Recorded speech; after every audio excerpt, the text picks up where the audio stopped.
12:04. Welcome to the Pharr International Bridge Board meeting for Wednesday, July the 23rd, 2025. We're going to go ahead and start with a roll call. Here. Here. Here. Here. Here.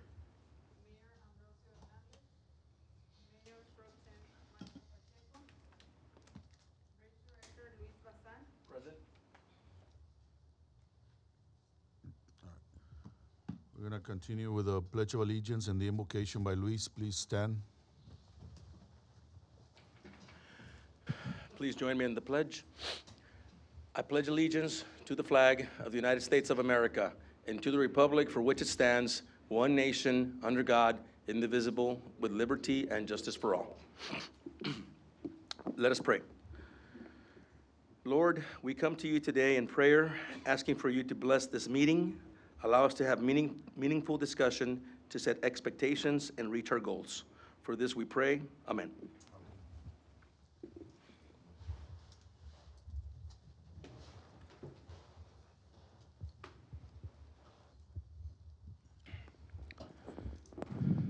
Continue to item 2, which is the Director's Administrative Report, and we'll start with crossings and revenues report for June 2025, and Luis will take it from here. Mr. Chairman, members of the board, for the record, Luis Bazan, Bridge Director, good afternoon. Let's go ahead and get started with item 2A, Crossings and Revenues Report for June 2025.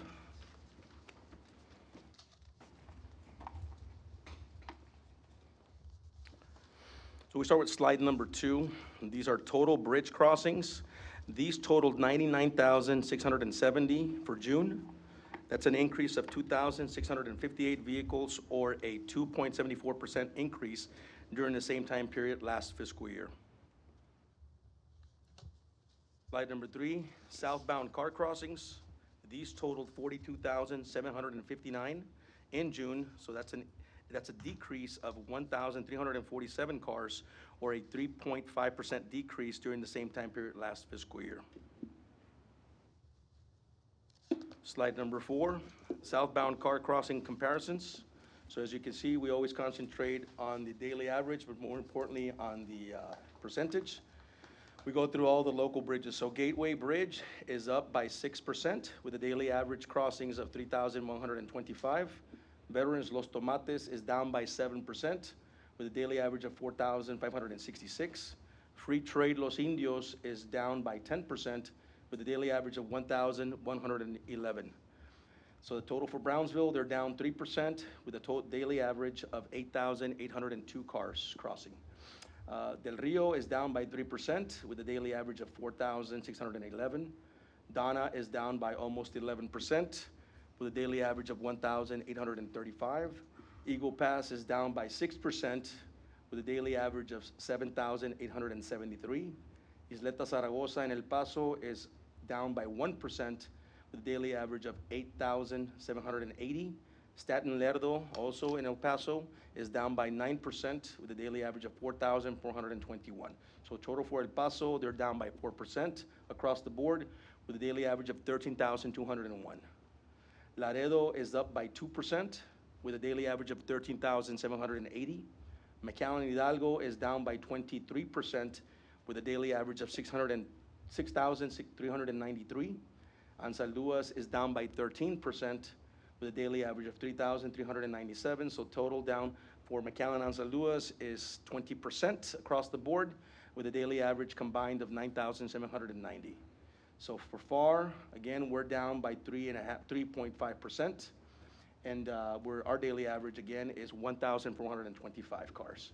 Progreso is down by 13.12% with a daily average of 1,243, and Roma is up by almost 6% with a daily average of 1,784. We jump over to slide number 5. These are northbound car crossings. These totaled 44,025 in June. So that's an increase of 5,610 cars, or 14.60% increase during the same time period last fiscal year. Slide number 6, southbound truck crossings. These totaled 56,911 for June. That's an increase of 4,005 trucks, or or 7.57% increase during the same time period last fiscal year. Now we do the southbound truck crossing comparisons with other bridges. So we look at the percentage and the daily average for Ansalduas, empties only, continuing empties only, they're up by 8% with a daily average of 126. Veterans Los Tomates is down 7% with a daily average of 662. Free Trade Los Indios, they're down by 73% with a daily average of 149. So total for Brownsville, they're up by 2% across the board, and 812 combined. Del Rio is up by 2% with a daily average of 192. Donna is down by 55% with a daily average of 3. Eagle Pass is up by 66% with a daily average of 1,126. Isleta Zaragoza and El Paso is up by 12% with a daily average of 1,930. And Laredo is down by, well, actually Laredo is flat, 0% across the board, and it's 8,303 that they're crossing daily. Pharr, again, we're up by 8% with a daily average of 1,897. Progreso is up 60% with a daily average of 224, and Roma is up 19% with a daily average of 24. Jump over to slide number 8. These are northbound truck crossings. These totaled 58,132 in June, so that's an increase of 2,448 trucks, or a 4.40% increase during the same time period last fiscal year. If we break it down further, that's 38,655 full trucks and 19,477 empty trucks. A further breakdown shows that 17,162 of the full trucks are considered ag trucks, which represents 30% of all produce imports for June. Slide number 9, these are northbound and southbound trucks combined. These totaled 115,000 for the month of June, 115,043 in June. So that's an increase of 6,453, or a 5.94% increase across the board for June in comparison to last fiscal year. Go to slide number 10. As always, these are month-to-month crossings in comparison by axle, so you'll start seeing a lot of significant differences. So cars are down by 5,414 month-to-month, representing 43% of all crossings in June. Two-axle trucks are up by 1,402, and this represents 4% of all crossings in June. Three-axle trucks are up by 110, so this represents 5% of all crossings in June. Four-axle trucks are down by 112, and this represents 1% of all crossings in June. Five-axle trucks are also down by 1,940, representing 40% of all crossings in June. And six-axle trucks are down by 17, and that represents 0.2% of all crossings in June. I'm gonna go to the revenue side on slide 11. So on the revenue side, revenues totaled 1,747,133 for the month of June. That's an increase of 122,092, or a 7.50% increase over the same time period last fiscal year. That concludes my crossings and revenues report from the month of June. If there are any questions, I'll entertain them at this time.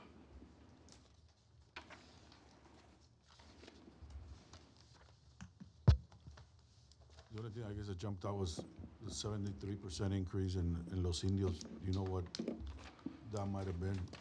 So as you know, we've had some major challenges at this bridge, unfortunately, because we are the #1 crosser for commercial, and there's been blockades, there's been issues in Mexico. Not only just the bridge, the major corridors, logistics corridors leading to and from the bridge have been blocked or have been threatened to be blocked. So what happens is what naturally happens. Rerouting. The water goes in a different direction, you know. The trucks are deviated to other bridges, and they'll find a way to get in or back. You had the tariffs on July that were going to be implemented, so everyone's trying to ship. Trying to get it now. Trying to beat the new taxes. And then the car traffic, of course, you know, even though we're seeing a significant increase on the northbound, you know, there's because of the hours of operation that we handle, we actually met recently with the airport director for OMA in Reynosa, and they've seen a huge decline also in their flights. in their flights because of the number of people that are not going over there due to the hours of operation. So that's something we have as part of our priorities for this next year, is to see about maybe potentially opening up another set of hours for northbound. Even though, again, we are seeing an increase there, but the southbound will affect it. You know, if you can't get there southbound, probably going to affect northbound in the future. But what we've seen here just across the board in the last few months, even before tariffs started in February, because March was basically the kickoff, and then, you know, Liberation Day was sometime in April 2nd, April 3rd, we've seen a seesaw effect where you have 1 month you're up, 1 month you're down, 1 month you're up, and I think we're going to continue to see those trends. I was at the CAREM conference last week in Mexico City, and the consensus across the board is that there's still a lot of what do you call it? What's the word again? Uncertainty. I keep wanting to say insecurity, but it's not insecurity, it's uncertainty. There's insecurity as a part of it, but uncertainty is there across the board. We don't know exactly where things are going to land when it comes to the tariffs. I get into it now because, again, we are going to see that continuous pattern. At least that's what's being forecasted, and that's what we're hearing. Thank you, Luis. Yes, sir. So we There's move no more over questions, to. I guess you can move Excuse on to. If there's no other questions, you can. Yeah, move there's on no to- other questions. Yeah. Okay. So we move to item 2B, the finance report for June 2025, and we have Eddie Gutierrez who will give us the status report on that. Thank you, Luis. Appreciate that. Good afternoon, everybody. For the record, my name is Eddie Gutierrez. I'm with Bluestone Capital Solutions, reporting the financial report for June 2025. So we got the financial reports, we got the quarterly crossing report, and we got the recapture report also on here. So we'll get started with the financial report. The financial report, total revenues through the 9 months of 2025 for June is $16,888,349. 92% of that belongs to the toll crossings, $15,554,346. Then you have the credit card surcharges at $151,000. You have interest from the bonds at $905,000, and then you have the peso exchange income of $34,000, and then $198,700 for the rental income, and then we have some other for about $43,000, a little over $43,000 on that. So total revenues were reported at $16,888,349. Operating expenses for through June of 2025, it's $3,478,590. You got personnel at about 30% of that, which is $1,026,740. Then you have supplies at $79,924, and then other is at $246,000, and then of course the debt service is about 40% of the total operating expenses, is at $1,394,000. Then you have bank service charges at $175, and then of course you got at 16% is the contractual agreements of $555,826. Again, total operating expenses is $3,478,590. Operating expenses as a percentage of revenue, you can see that revenues over expenses is at 79%, so our total operating expenses is at 21% of the total revenues that we collect, right? So of that 21%, we break it down into percentages of that, and you can see that personnel is about 6.08 of the 21%, and then you have supplies at 1.46, you have other at 0.47, and then of course our debt service is 8.26, and then the bank charges at 1.04, and then contractual services at 3.29. So that makes up the 21% right there. This is our toll collections. Our toll collections, we see that for 2025, just drilling down on the toll crossings, you see that for 2025 we have $15,554,346, which was previously reported, and then for our budgeted was for 2025 through June was at $15,399,525, and then we have a 7% increase when we compare that to last year same time, and last year at the same time we were at $14,536,396. So that's a 7% increase over last year. And this is our budget. Where we're at on budget for June, we're supposed to be at 75%. We're at 21%, which discussed, and you can see we're well within budget, well controlled, well managed on the budget side. And then this is our bond, bridge bond. 37 million of that, of the total bond, 37 million of that belongs to the bridge bond, and that's 67%. And then the 18 million belongs to the Stevedore project, this DAP 16, and that's 33%. You can see that our estimated payment for 2025 is 4,209,000, and then you can see the breakup of the principal and interest there. And then this is what we funded year to date on the bond and what we funded on the bridge and on the Stevedore. You can see that on the 37, we've already funded 40% of that, which is 14,707,446. And then for the Stevedore project, we funded 20% of that, of the 18 million, and that's $3,540,937. And that concludes that part of the presentation. Any questions on the financial side of it? Okay. I'll move on to the quarterly report crossings. These are the same crossings that Luis reported on right now, but these are on a quarterly basis, and we're comparing 25 to 24. So we're doing Q1, quarter one, Q2, and Q3. So we're doing all 3 quarters, and we'll start it the same way. It's southbound cars. You can see that the highlighted in yellow is 2025. The highlighted in blue is 2024. And you can see that on Q1 for southbound car crossings, we were up 11%. For Q2, we were up 11% also, and for Q3, we were down. We had a decrease of 3%. And then if you look at the southbound truck crossings, you can see that on Q1, we had a 3% increase. On Q2, we had a 4% decrease, and on Q3, we had a 2% decrease on that. When we combine them, southbound crossings, you look at Q1, we were up 7%. On Q2, we were up 2%. And on Q3, we were down 2%. The northbound crossings. This is the northbound crossings. You see the cars. On the cars, on Q1, we were up 14%. Q2, we were up 10%. And on Q3, we were up 20%. And then you look at the northbound crossings, we were up 7%. And then we're pretty flat on Q2. And then on Q3, we were down 3%. When we combine the northbound crossings, cars and trucks, Q1 showed a 10% increase, Q2 showed a 4% increase, and Q3 had a 7% increase. Combining the southbound and northbound trucks, we had on Q1, we had a 5% increase and a 2% decrease in Q2, and Q3 had a 2% decrease also. And then total revenues. Now we look at the revenues. On Q1, we were up 21%, excuse me. And then for Q2, we were down, pretty much it was flat. We were down 1%. And then for Q3, we were down 4%. But overall, we're still up there overall for the revenues. That is the crossings and revenues comparison for 2025 and 2024. The southbound recapture. Any questions on the crossings, quarterly crossings report? Any questions? No.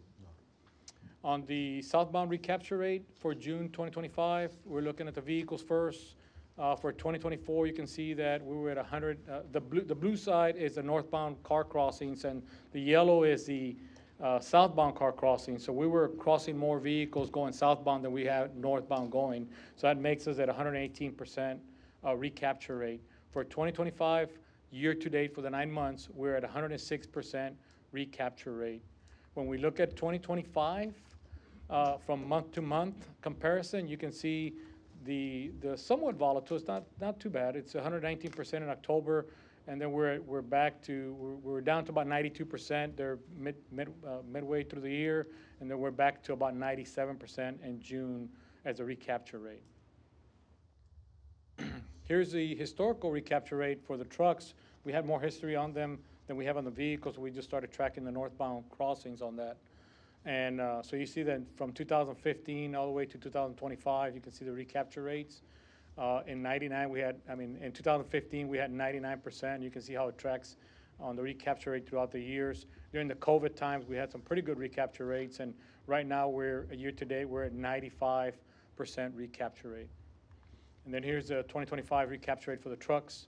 October showed 91%, and we're up to 98% on the recapture of the trucks. So that's almost at par there, you could say. That concludes my presentation. I'll entertain any questions at this time. When do you have the end of the year?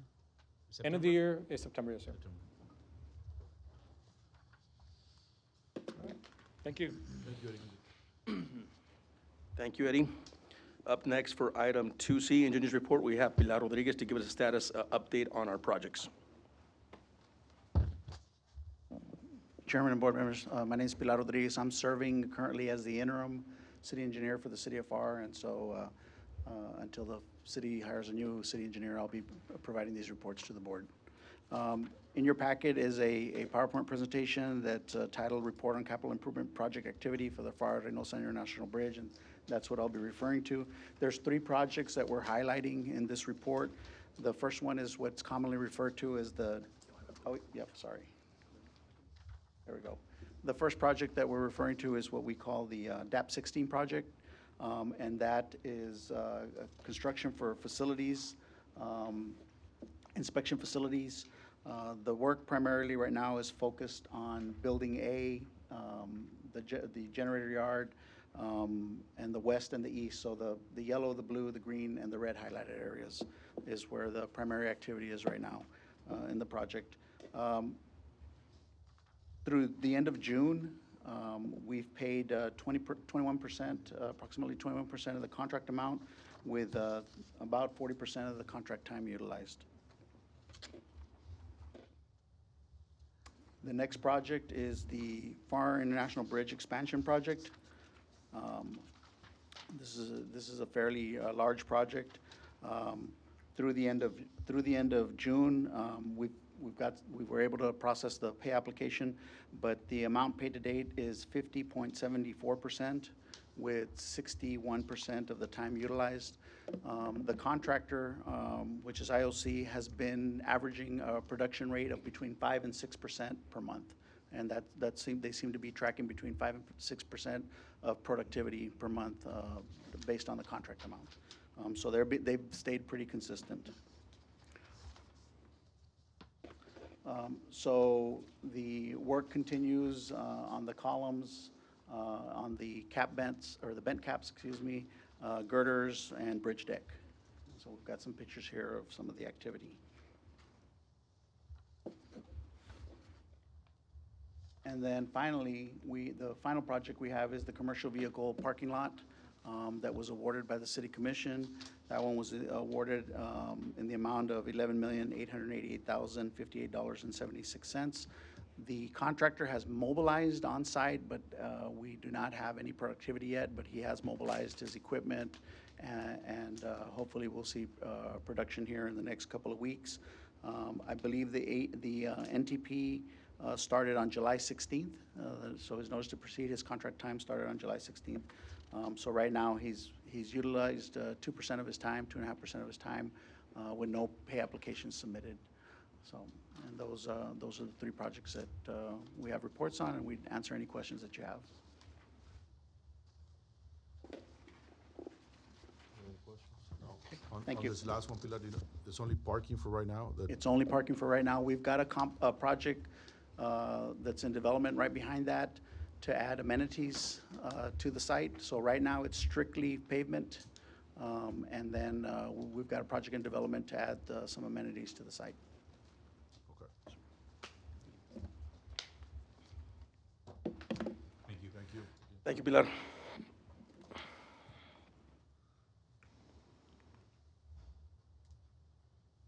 Moving on, before we break into executive session, item 2D, just my report. I don't have much to report on today. Again, I've mentioned a few things already as far as SCOTM and some of the things we're working on. I had a good meeting this morning with the EDC director to discuss travel from here to the end of the fiscal year, because there are a lot of things that we are working on together, and there's gonna be things, obviously, that we don't work on together because they either have more to do with an EDC perspective or more with logistics and trade and specific to trucking and things of that nature. So there's been a lot of travel. As we know, during the summer months, things get more complicated and a little bit more aggressive when it comes to travel schedules. And we want to thank those that have accompanied us into some some of these trips. I know sometimes it's hard to get away, but sometimes these trips are absolutely necessary. As a matter of fact, there are things that we're already looking at, like the Trape Hub for October. I was talking to Robert about that. And these are things that are coming up, so we're gonna be seeking new opportunities as well, as we continue to see the trends in trade, what's going on geopolitically, geoeconomically. We have to maintain our finger on the pulse. So with that comes more responsibilities, and those responsibilities, unfortunately, have a lot to do with traveling and getting out of the area and going to meet with the decision makers that are making these things happen. With that, I just wanted to also take a minute to congratulate Lázaro Veas. Lázaro, felicidades. So the city approved his reappointment on the board for another 3-year term, so felicidades de nuevo. Vamos a seguir apoyando la labor, la actividad del board para el mejor funcionamiento del puente de Pharr. Así será. Muchas gracias, Lázaro, y gracias a todos también por todo lo que hacen. Me da gusto verlos a todos otra vez, porque ya teníamos rato de repente que no los vemos a todos parejos, pero gracias por estar aquí el día de hoy. Y tenemos algunos artículos que queremos llevar a executive session, por favor. Are you gonna go for approval on any of them before, or just?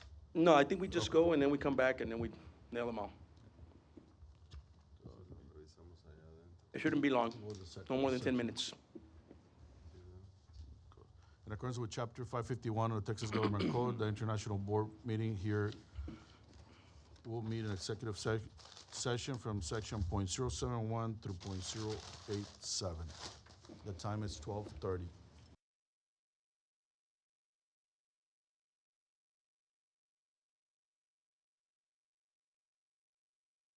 Just give her the, pues ya está aquí. Just give her the. Digo, ¿cómo dice? Oiga, te llegan los micros ahí. No, cállate. Se te mete un micro enfrente, déjalo que entre. Luis, baja. Allá.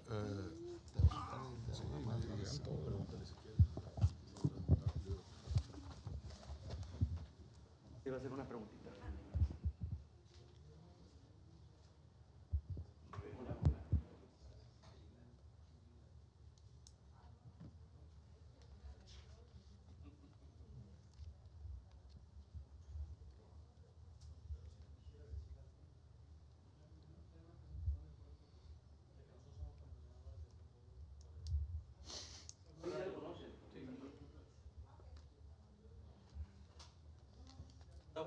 Okay. We're back from executive session. The time is 1:09, and we'll continue with administrative. Yes, sir, Mr. Chairman, members of the board. Item number 3, administrative. 3A, approval of the minutes for June 18th, 2025 for the regular called meeting. Need a motion? A motion? Motion by Martinez, second by Mr. Veas. All in favor, say aye. Aye.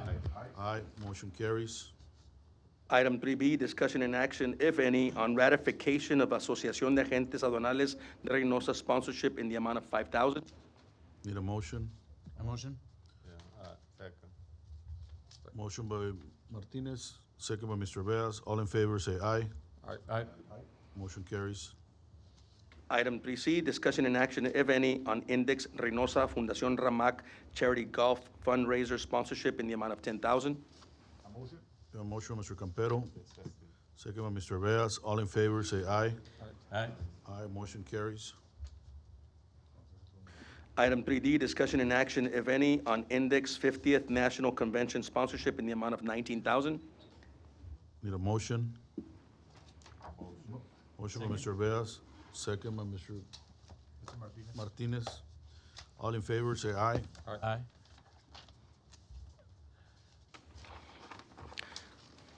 And then finally, item 3E, discussion and action, if any, on ratification of proposal from Taller de Infografía y Fotografía Digital, otherwise known as TIFF, for 2025-2026 conference marketing materials in the amount of $46,000. Need a motion? Motion? Yeah. Motion by Mr. Campero, second by Mr. Veas. All in favor, say aye. Aye. Aye, motion carries. Now we just need a motion to adjourn. Motion? Motion by Mr. Martinez, second by Mr. Campero. All in favor, say aye. Aye. Motion carries. Thank you, everyone. Thank you, gentlemen. Have a great day.